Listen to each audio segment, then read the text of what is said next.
Hi, and welcome to this session here. We're going to be talking about Hunnebeck case study with Brand Access Solutions, Willie Davis. My name is Rich Wilcock. I'm the industry editor for Rail magazine. So, Willie, tell us a little bit about the challenges of working in the rail industry when it comes to scaffolding. Are there huge differences when you look at other sectors, or is there synergy there, or are they massively wild? So, good afternoon, first and foremost. Thanks for the invite to speak. There is, depends what sector you go to. So if you're in the industrial sectors, there's a lot of process management expectations, just like in the rail sector, planning for possession times or just the supply of materials. So there's a lot of process management goes in the background. And then some of the construction sites that we work on are obviously a different expectation, maybe less stringent, but then that relies on us having much heavier planning processes to make sure that the guys are safe when they're turning up on sites.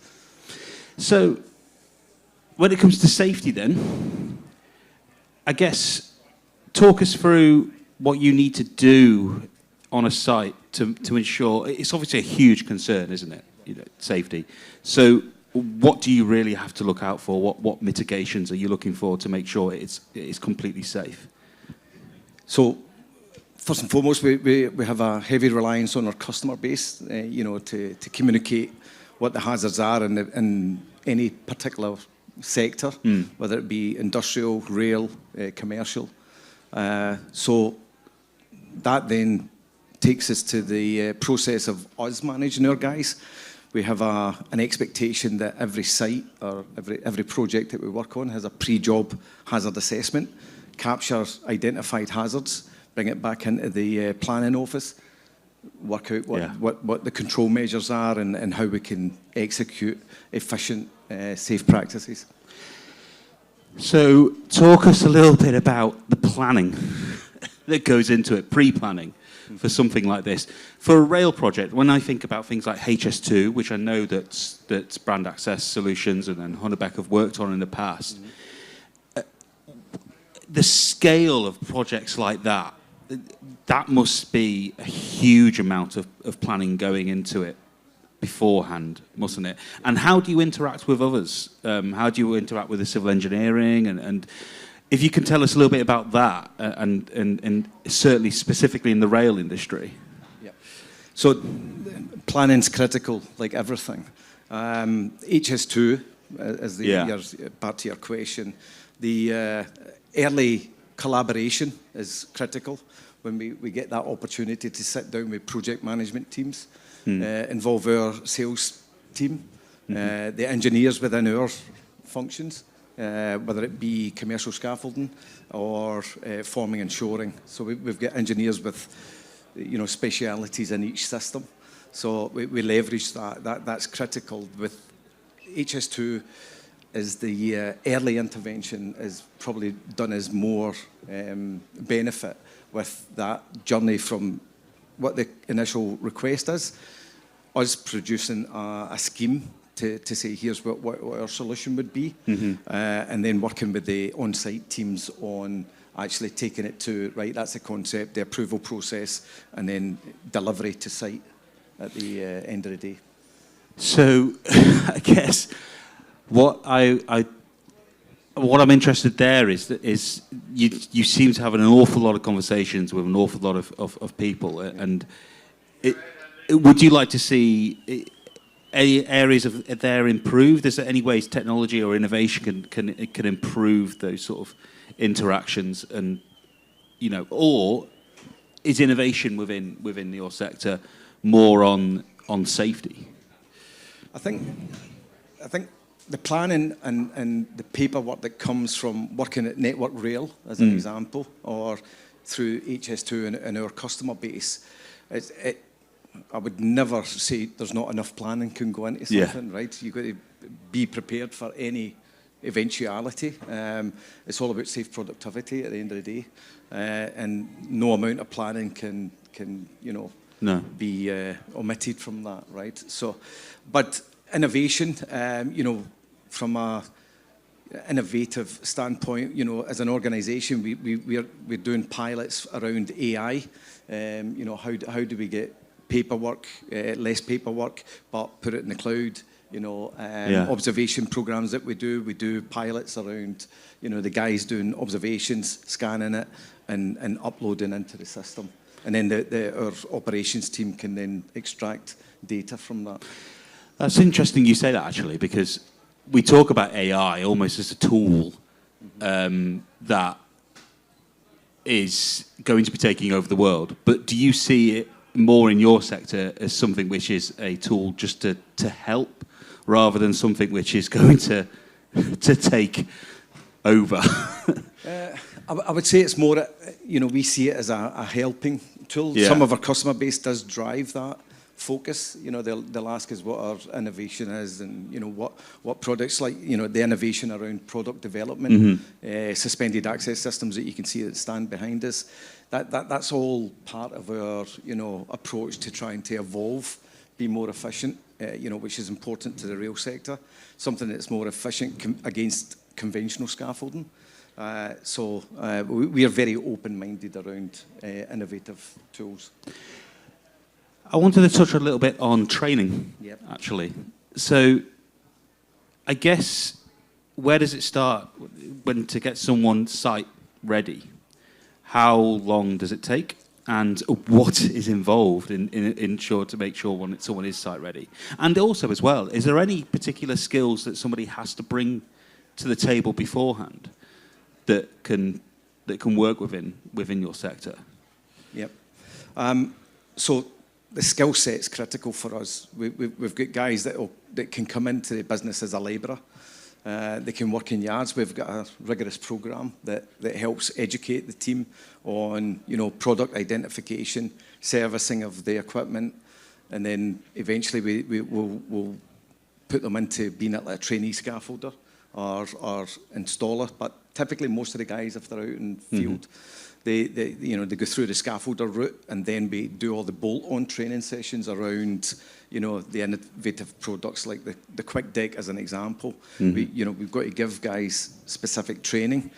Some of the guys then mature and go from the tools, start to supervise. Again, that then takes another training route, a training need to develop the team to actually. We don't just promote someone from being a scaffolder, as an example, and make them a supervisor. We give them the tools to people lead, you know, negotiation skills, because everybody has down days. We need to manage the teams every single day, regardless of where they are. We need to understand what causes behavioural decisions. So we'll say to the guys, you know, we sit down, we do observation programs, bring them back in. When we do the observation, we don't just do an observation, fill in a document. We give feedback to the guys. How do you feel you're performing? You know, is there an area where we think we could do that better? Did we identify this hazard? Did we identify that? Why did we walk past that for, you know, observation or a hazard, a trip hazard? So we have those open conversations, and everybody, regardless if you're a senior manager in the business, there's a program associated to that senior leadership team member, or whether it's a key field worker going to help erect a scaffolding or a particular product. And then that's also, there's a lot of focus about the quality maintenance side for all the material that's in the yard. How do we service it? How do we stack it? How do we send it to site? How do we receipt it back into our fleet at the end of a project? How do we identify what needs servicing? And I guess, specifically to rail then, is there any sort of training programs that, you know, you mentioned about, obviously you become trainee scaffolder, that's kind of the first entry point. Yeah. Is there any bolt-ons that are specific to the rail industry? And are there particular differences to how you train someone to work within rail sector? Yeah.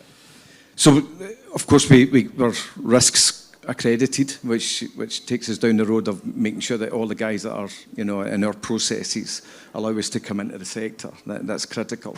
And then there's the team members that get trained, you know, whether it be track safety certificates, how do we conduct ourselves while we're waiting for a possession?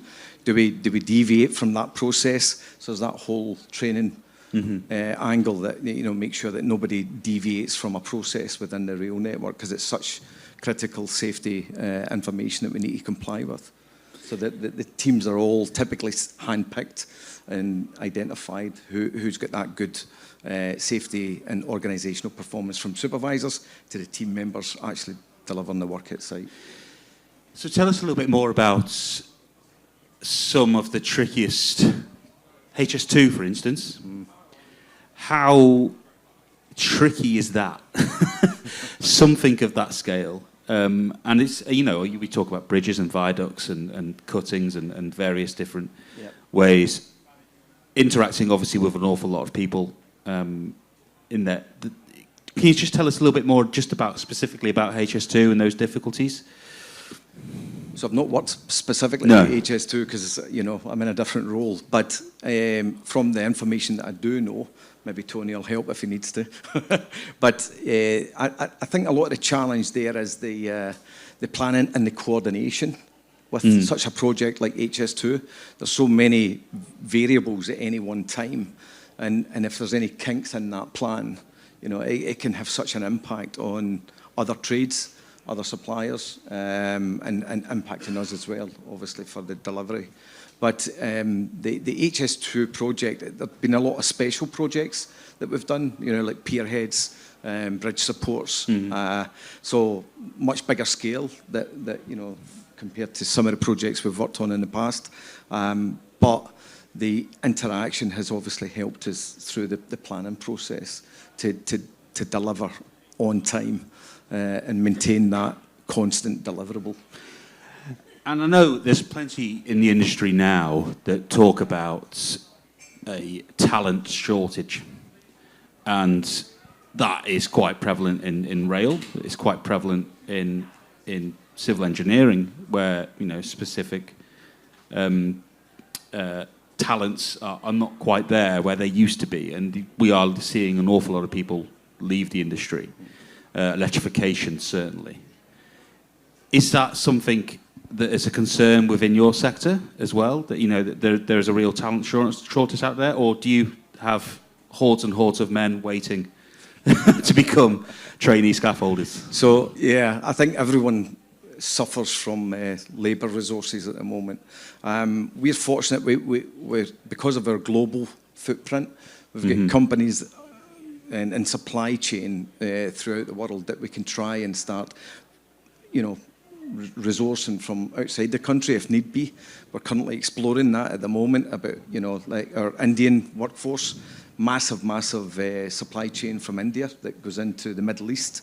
We've got European hubs of excellence that are supplying our European sector and into North Africa. And then likewise, we're currently exploring that. We've got a recognised portfolio of supply chain. Yeah. But ultimately, we always try and recruit ourselves independently here in the UK, so that we can try and manage the people coming through. Because if we bring people from outside, we then need to go through that process of, verifying whether they've got the right mindset and the skill set before we deploy them to site. So it is a challenge, to your point. Yeah. I think we're not excluded from that challenge. One of the big challenges we currently see is trying to bring trainees, young people into the sector.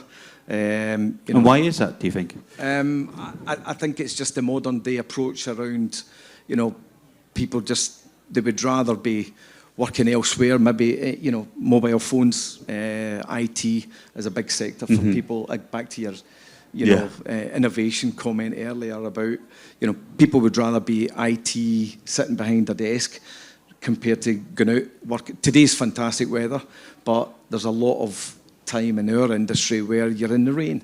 You're working in muddy building sites. You can be in the HS2, another example. There's a lot of mud and pain and suffering from that, right? There is. So it's not a sexy industry, but it's sexy when you look at the the applications that we do every single day. So trying to sell that to young people is challenging. So speaking of sexy applications, what are the the products that are really exciting you at the moment, and where in innovation, certainly in your sector, what is really sort of exciting you? Yeah.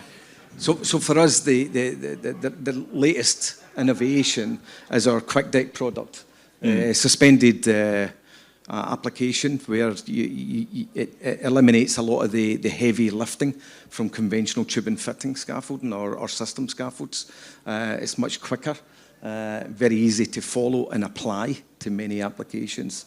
So that's our biggest current. For the past couple of years, we've been launching it. We've been very successful globally with the speed and the efficiency, and it's very straightforward. The components, it's very easy to apply. And then you've got edge protection system, paneling systems. Again, it's quicker in comparison to tube and fitting guardrails. Gives you a full barrier system. Platform edge protections would be an example that would be used there. So it's very quick and easy to use. So these are the innovative products that we're getting excited about.